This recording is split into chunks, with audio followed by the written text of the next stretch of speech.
მევენახეობა მეღვინეობა საქართველოს სოფლის მეურნეობის ერთ-ერთი წამყვანი დარგია და ღვინო ერთ-ერთი მთავარი საექსპორტო პროდუქტია.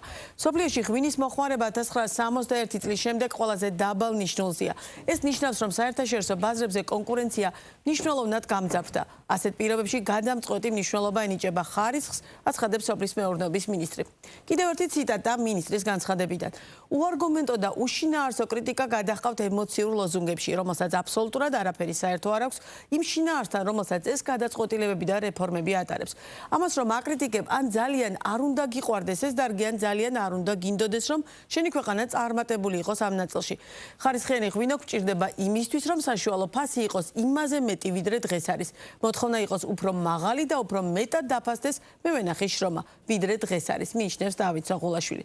რა ხარისხის ღვინოს ვაწარმოებთ, რა ვითარებაა ღვინის საექსპორტო ბაზრებზე და რამდენად კონკურენტუნარიანია ქართული ღვინო, ღამის ბიზნეს პარტნიორის სტუმრები არიან როლანდ ბურდიაშვილი, შუხმან ვაინს ჯორჯიას დირექტორი, მარიამ ხომასურიძე, ქართული ღვინის გილდიის თანადამფუძნებელი, შორინა პატარიძეების რაჭულის დამფუძნებელი. მოგესალმებით. ძალიან დიდი მადლობა გადაცემაში სტუმრობისთვის. ჩვენ ძალიან ბოლო პერიოდში ძალიან თვალნათელი დავინახეთ მეღვინეებსა და ღვინის სექტორში მომუშავე ადამიანების მხრიდან ძალიან განსხვავებული მოსაზრებები იმ რეგულაციებთან მიმართებაში, რომელიც არსებობს, რომელიც შემოვიდა 1 მაისიდან, როდესაც კომერციული ვენახის გაშენებაზე რეალურად სახელმწიფოს ნებართვა საჭირო. ძალიან განსხვავებული აზრებია, მევენახებს ნაწილს მიაჩნია და მათ შორის წარმატებული ღვინის კომპანიების ნაწილს, რომ ეს გადაწყვეტილება ბოლომდე არ არის გააზრებული, ან პირობითად არ არის სწორად გავლილი სექტორთან. ღვინის ეროვნული სააგენტოს ხელმძღვანელმა ახსნა, რომ რეალურად რატომ მიიღო სახელმწიფომ ეს გადაწყვეტილება. საინტერესოა თქვენი გადმოსახედიდან ამ შემთხვევაში რეალურად რამდენად მიგაჩნიათ, რომ სახელმწიფოს აქვს სწორი პოლიტიკა ღვინის დარგის და ღვინის სექტორის განვითარების კუთხით და რამდენად შედეგიანი შეიძლება იყოს, მათ შორის თუნდაც ეს რეგულაცია. გისმენთ. მოგესალმებით. პირველ რიგში მადლობა ამ მოწვევისთვის. მივესალმები ტელემაყურებელს. ნამდვილად დიდი გარჩევის თემა გახდა ეს განსაკუთრებით ახალი რეგულაცია ინდუსტრიული ვენახის გაშენებაზე. მე მოგახსენებთ ჩემ პირად აზრს და როგორც ბიზნესის წარმომადგენელს, ჩემთვის პირადად ეს რეგულაცია არანაირ პრობლემას არ წარმოადგენს. პირიქით მივესალმები, ვინაიდან ეს არის თანამედროვე მეღვინეობისთვის განვითარებისთვის გადადგმული ერთი ნაბიჯი. თუმცა არის რაღაცა საკითხები, რომელიც გასათვალისწინებელია თუნდაც იმ უკვე რეგლამენტში, რაც გაწერილია ღვინის. მაგალითად რა საკითხები უნდა გაითვალისწინოს? აი, მაგალითად ვფიქრობ, რომ რადგან ეს საუბარია ინდუსტრიული ვენახების გაშენებაზე, ეს ჩემი აზრით არ უნდა ეხებოდეს ყველას. მაგალითად იმ გლეხს, რომელსაც განსაზღვრული აქვს, რომ გააშენოს 9 ჰექტარი ვენახი ან 1 ჰექტარი. უფრო ეს უნდა იყოს გათვლილი, მე ვფიქრობ, დიდ წარმოებაზე, ვინც აშენებს 2 ან უფრო არ ვიცი, შეიძლება 10 ან 20 ჰექტარი ვენახს. ან როგორც მოგახსენეთ, ხა დიდ კომპანიებს მე მიკვირს, რომ ამას აკრიტიკებენ, ვინაიდან ჩვენ ეს ყველაფერი გავლილი გვაქვს ისედაც, ანუ ჩვენი კომპანიის ინტერესში არის, რომ გქონდეს ნამდვილად ხარისხიანი საძირე აღებული, ხარისხიანი ენერგი, ნიადაგის გამოკვლევას. მე მგონი ყველა კომპანია აკეთებს, ვინც ხარისხზე მუშაობს და ხარისხიანი ყურძენის მოყვანა უნდა. ჩვენ ვაკეთებთ ანალიზებს, მიწის ანალიზებს რეგულარულად. მაშინ ამ გამოიწვია მაგალითად პირობითად აი ეს ასეთი აზრთა სხვადასხვა და პირდაპირი კრიტიკა, რომ ამის საჭიროება არ იყო. კი ბატონო, მოგესალმებით, მადლობა მოწვევისთვის. პირველ რიგში მინდა აღვნიშნო, როდესაც რაღაცის ნებართვის გაცემაზე ან არ გაცემაზეა საუბარი, აი ამ რეფორმას და ამ ახალ წერს რაც სერიოზულად აკლია და მე ვიმედოვნებ, რომ უახლოეს მომავალში ღვინის ეროვნული სააგენტო ამას შემოგთავაზებს, ეს არის შეფასების კრიტერიუმები. 23 წლიანი გამოცდილების მქონე აკადემიური პერსონალი. სტუდენტსაც კი, როდესაც ვაფასებთ, ხო, ეს იქნება პრეზენტაცია, ეს იქნება საკურსო სტუდენტი, იცის შეფასების კრიტერიუმით, რა კრიტერიუმით ფასდება ის. თავიდანვე რომ ყოფილიყო ესეთი რაღაცა წარმოდგენილი, რომ თქვენ დაიწყეთ გადაცემა სწორედ, ანუ სწორი ნიადაგის, სწორი ენერგიის, სწორს ადამიანები ვერ იგებენ, სწორი რას ნიშნავს, ეს უნდა გაიწეროს. უნდა გაიწეროს დეტალურად. ანუ რეგულაციის შემოღება არის სწორი, მაგრამ აკლია შეფასების კრიტერიუმი? შეფასების კრიტერიუმების არსებობა არის მნიშვნელოვანი. ჩვენ ხო გვაქვს შეფასების კრიტერიუმები მაგალითად ღვინის სერტიფიცირების შემთხვევაში დადგენილია ღვინის შედგენილობა, ხო? ღვინო რაღაც მოთხოვნებს თავისი შედგენილობით უნდა აკმაყოფილებდეს, რომ მისი რეალიზაცია ნებართვა გასცემ. საინტერესო თქვენი პოზიციის მოსმენაც და მე ბუნებრივად აგიბრუნდებით აუცილებლად. მოგესალმებით, მივესალმებით თქვენს მაყურებელს, ჩვენს მაყურებელს. მე ეს რეგულაცია მაგალითად რატო არ უარყოფილი და რატო გამოიწვია ამდენი აჟიოტაჟი მართალი გითხრათ აბსოლუტურად არ მესმის. იმიტომ რომ როდესაც ადამიანი აშენებს კომერციულ ვენახს, იმან გადასარევად უნდა იცოდეს რომელ საძირეზე უნდა იყოს ეს ენერგი დამყნობილი, როგორი ხარისხის უნდა იყოს. არ წარმომიდგენია, რომ ვინმე ჰექტორობით აშენებდეს კომერციულ ვენახს და მან არ აიღოს ნიადაგის ანალიზი. ის მოთხოვნები, რასაც ღვინის ეროვნული სააგენტო უწესებს ადამიანს თუ კომპანიას, რომელმაც უნდა გააშენოს ეს ვენახი, აბსოლუტურად არ არის შეუსაბამო. და მე ამ ნაწილში მაგალითად ამ ნაწილში, ამ რეგულაციის ამ ნაწილში მე ვერაფერს ვერ ვიტყვი, პირიქით ვამბობ, რომ რეგულაცია თუ არის საჭირო მაგალითად მარნის ასაშენებლად და ნებართვა უნდა მივიღოთ მერიისგან და სახლის ასაშენებლად, ვენახი არაფრით არ არის. კი ბატონო, მაგრამ აი ეს კრიტერიუმები თუ არ არის განსაზღვრული პირობითად, რამაც უნდა გვაჩვენოს რეალურად პირობითად, ნიადაგი როგორია, ვენახის დავუშვათ ნერგი როგორია, ამ ყველაფერს განსაკუთრებული მნიშვნელობა აქვს. ჩემზე უკეთესად იცით. აი ეს თუ არ არის განსაზღვრული, როგორ ხომ არ ექნება სუბიექტური პირობითად ღვინის ეროვნული სააგენტოს გადაწყვეტილება. მე ვერ ვიტყვი, რომ არ იქნება განსაზღვრული ლაბორატორიის მიერ, რომელიც ამ აქტს დადებს და ნიადაგს შეამოწევს. იქ იქნება აუცილებლად რამდენია მჟავიანობა, იქ pH-ი რამდენია, რა შემადგენლობის არის ის ნიადაგი, სადაც ვენახი უნდა გაშენდეს. ეს კრიტერიუმები აუცილებლად იქნება და ყველა მეურნეობა მიცის, როგორია მისი ენერგი. მე პირადად 2006 წელს მაქვს პირველი ვენახი გაშენებული, სადაც აბსოლუტურად ქაოსურად გავაშენეთ და ეს არ იყო ეს ენერგი შეძენილი, თქვათ, სერტიფიცირებულში თუ ყოველ შემთხვევაში ვიღაცა გლეხმა თერჯოლაში მოუყიდა და ჩვენც დიდი სიხარულით გავაშენეთ. რამაც გამოიწვია კატასტროფა ჩემი აზრით, იმიტომ რომ 3000 ძირიდან დღესდღეობით დარჩა 1700 ძირი, სადაც ესე იგი ვერ გავიგე რა მოხდა, იმიტომ რომ ნიადაგის ავიღეთ ნიადაგის ანალიზი, ნიადაგი კარგი იყო, მაგრამ პერიოდულად ხმებოდა ვაზი და მაშინ აი რა ტიპის კრიტერიუმების აუცილებლობაზე საუბრობთ? პროცესი უნდა იყოს გამჭვირვალე. აი ეხლა მე დარგის წარმომადგენელი ვარ, ხვდები ძალიან ბევრი საუბრები მაქვს მეღვინეებთან, კომპანიის წარმომადგენლებთან. როგორც კი პროცესი გახდება გამჭვირვალე. რა იგულისხმება გამჭვირვალეში? არ ხვდებით ღვინის ეროვნული სააგენტო. არ არის სწორი ვენახი, სწორი ნიადაგის შედგენილობა. აი სწორი რას ნიშნავს, ხო? აი ღვინის შემთხვევაში ღვინის ეროვნული სააგენტო ძალიან კარგად და მოწესრიგებულად მართავს პროცესს. ეს ახალია და ძალიან მალე მე იმედი მაქვს, რომ დაიდება შეფასების კრიტერიუმები, რომელ ტერუარზე შეიძლება გაშენდეს ვენახი, რომელზედაც არა.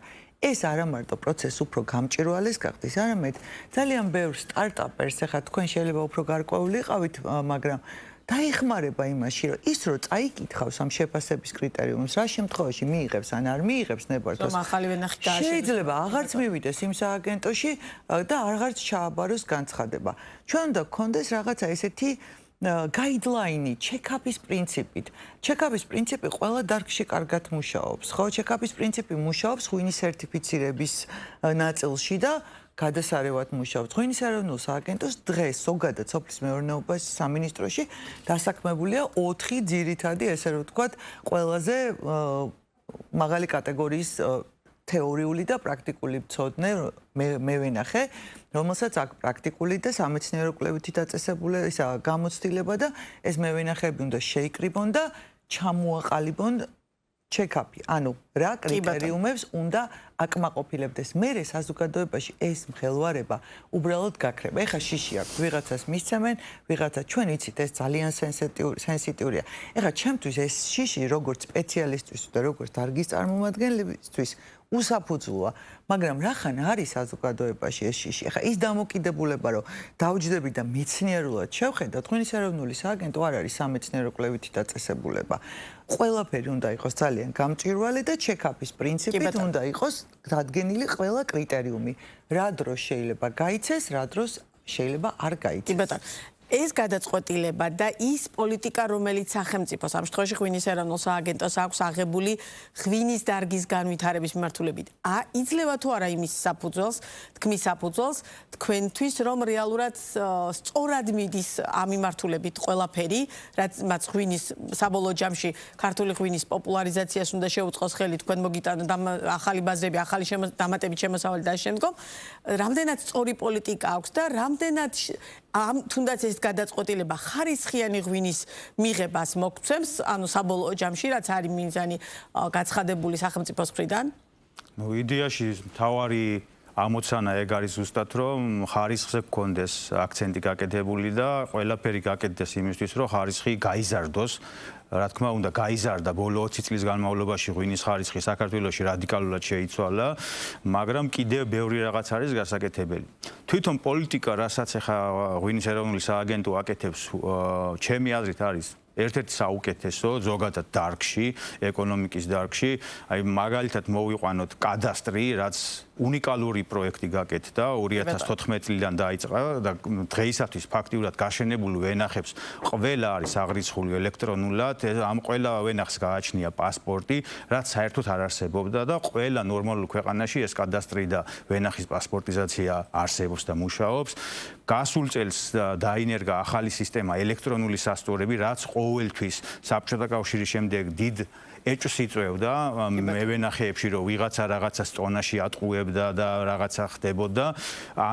იმას საერთოდ აღმოფხრა, ეგ რომ უყურებენ ნამდვილად, რომ ელექტრონულად რასაც დაწერს, თქვათ, ტაბლოზე და წაიკითხავს და ასევე ხა ის ღევანდელი ეს საუბრის თემაც და ეს რეგულაციაც გადადგმულია, ჩემი აზრით, სწორედ იქით რომ გაიზარდოს ხარისხი და მივიდეთ იმ ევროპულ მწარმოებლებთან, ვინც ჩვენი კონკურენტები არიან, გიგანტები ვთქვათ, ესპანეთი, იტალია, გერმანია, სადაც კი ბატონო. დანერგილია ეს ყველაფერი და თუ გვინდა რომ ჩვენც მივყვეთ ამ პრინციპს, მე ვფიქრობ, რომ ეს ნაბიჯები დღეს თუ ხვალ მაინც მოგვიწევს. შესაძლოა ცოტა ნაადრევი იყო ეს რაღაც მღელვარების ის გამოიწვია, მაგრამ მაინც მოგვიწევს ამის გაკეთება. მაშინ ასე ვიკითხავ, რა ტიპის გამოწვევებია სექტორში თქვენი გადმოსახედით და მაგალითად, რომლის გადაჭრაც არის აუცილებელი?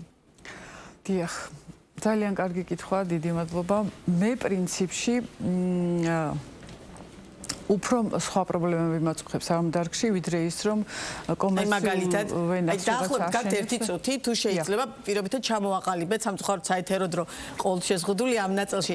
ერთი წუთი ალბათ ძალიან ცოტა იქნება, მაგრამ მე მინდა მთავარი სათქმელი თქვა ის, რომ რაჭას წარმოვადგენ ამ შემთხვევაში, მე რაჭაში მაქვს მარანი და დიდი ხანია უკვე რაჭას ვაკვირდები და რამდენიმე შემოდგომა უკვე ვაკვირდები და ეს რამდენიმე არა ალბათ 15 წელია, მოკლედ და მე მინდა ესეთი პრობლემა თქვა, რომ ყველაზე დიდი პრობლემა დღეს ჩემთვის ახლა რაც არის და გამოწვევა არის ის, რომ რაჭა ვერ გამოვიდა სუბსიდიის სქემიდან და არ ვიცი კიდევ რამდენი ხანი ვიქნებით ამაზე. ეს არის ყველაზე მტკივნეული თემა და მე აბსოლუტურად არ მოწუხებს ამის ფონზე რეგულაცია, რომელიც ახლა კომერციულ ვენახს სუბსიდიის გარეშე პირობითად არ შეუძლიათ ამ შემთხვევაში რაჭის შემთხვევაში გაჭირდება საქმიანობის გაგრძელება თუ სუბსიდიის გაუქმება არის იქნება სწორი გადაწყვეტილება, რომ რეალურად ამ დარგმა ამ შემთხვევაში რაჭულმა მეღვინეებმა შეძლოთ სწორად განვითარება. როდესაც ვლაპარაკობთ უნიკალურ ჯიშებზე და როდესაც ვლაპარაკობთ ისეთ უნიკალურ კუთხეებზე, როგორიც არის რაჭა, გურია, სამეგრელო და ასე შემდეგ, ამ რეგიონებს განსაკუთრებული ყურადღება ჭირდება. ასეა თუ ისეა, ეს აუცილებლად უნდა ითქვას. საქართველოს მევენახეობა მეღვინეობაში კახეთს უჭირავს ძალიან დიდი პროცენტული წილი. კახეთმა რაღაცნაირად ალბათ უნდა აიღოს პასუხისგებლობა ამ მცირე რეგიონებზე და რას გულისხმობ მე ახლა.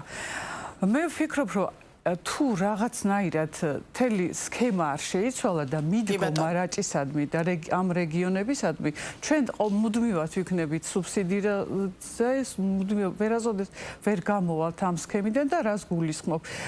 მე ვთვლი, რომ რაჭის რეგიონიდან არ უნდა იყოს ყურძენი შესყიდული სხვა რეგიონებისგან და უნდა წახალისებული იყოს რაჭაში ადგილზე გადამუშავება ყურძნის.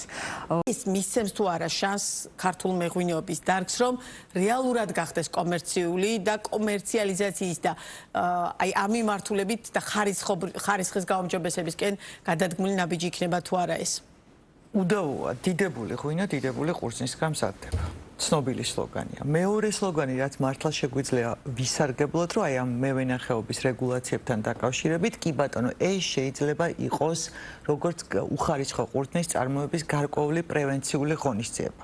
მეორე საკითხი. მესამე საკითხი, ხელი შეუწყოთ ბიზნეს ურთიერთობების განვითარებას წარმოებელსა და მევენახეს შორის.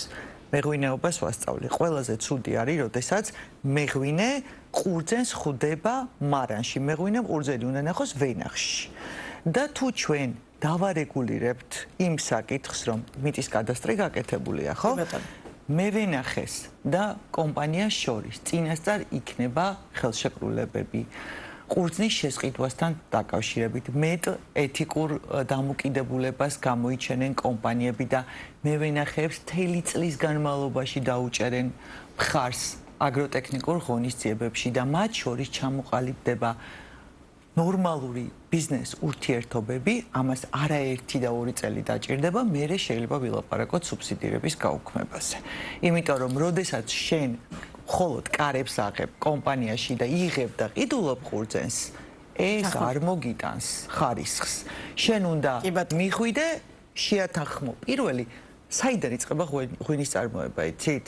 რთველის თარიღის განსაზღვრიდან. მეღვინე დგას ფაქტის წინაშე. კარები იღება, ყურძენს ვიღებთ და მერე უნდა გაუმკლავდეთ პრობლემებს. ემერჯენსი სიტუაცია. კი ბატონო. ეს არ არის სწორი. შეუძლებელი არ დაგეთანხმოთ მაგნაწელში და რთველთან დაკავშირებით სიამოვნებით გიმასპინძლებთ კიდევ ერთხელ ბიზნეს პარტნიორის პირდაპირ ეთერში. მადლობა სტუმრობისთვის და მადლობა ამ თემაზე საუბრისთვის.